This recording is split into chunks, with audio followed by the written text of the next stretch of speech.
নমস্কার বন্ধুরা, আজকে তোমাদের আমি দেখাবো যে আমি কিভাবে ক্রেটে মাটি না দিয়ে ক্রেটটা আগে ভরিয়ে নিই। আমি বিভিন্ন পাতা, শুকনো পাতা, শুকনো ডাল, কারণ একটা ক্রেটে তো অনেকটা মাটি লাগে। তো সেই জন্য আমি প্রথমেই শুকনো ডাল বা শুকনো পাতা দিয়ে ক্রেটটা ভরিয়ে নিই। এখানে দেখো, আমি আমার বাগানের যে গাছগুলোতে সেই গাছগুলোর ডালগুলো কেটেছিলাম, সেই গাছগুলোর ডাল যখন শুকিয়ে গিয়েছে, তো এগুলো দেখো আমি টুকরো টুকরো করে ভেঙে আমি ক্রেটের মধ্যে দিয়ে দিচ্ছি।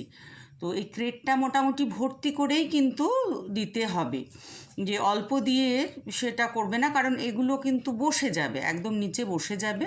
তোমরা দেখো আমি প্রায় ভর্তি করেই দিচ্ছি, যতটা পারছি পাতাগুলো ছিঁড়ে ছিঁড়ে দিচ্ছি, আর ডালগুলো একটু টুকরো টুকরো করে এর মধ্যে দিচ্ছি।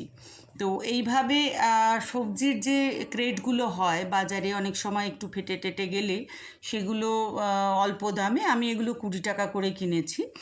তো অল্প দামে কিনে নিয়ে আসি, নিয়ে এসে আমি এগুলোকে এইভাবে ভর্তি করি। এরপরে এর উপরে আমি সবজির যে খোলাগুলো থাকে সেগুলো আমি দিয়ে দেব। সবজির খোলাগুলো দিলে হবে কি, সেগুলো পচে পচে নিচে যাবে, রসটাও নিচে যাবে, একটু ভরতে থাকবে, নিচের পাতাগুলো একটু একটু করে পচতে থাকবে। তো তার উপরে আমি অল্প করে মাটি দিয়ে দেবো। এই দেখো, এইটাতে আমি মাটি দিয়ে দিয়েছি। দেখো এটা কিন্তু প্রায় হাফ হয়ে গেছে। আমি দেখলে তোমরা পুরো ভরে ফেলেছিলাম, এখন দেখো হাফ হয়ে গেছে। আমি এখানে আদা গাছ লাগিয়ে দিয়েছি আর রসুন গাছ লাগিয়ে দিয়েছি। তো এইভাবে তোমরাও কিন্তু করতে পারো। ভালো লাগলে লাইক করো, শেয়ার করো আর সাবস্ক্রাইব করো।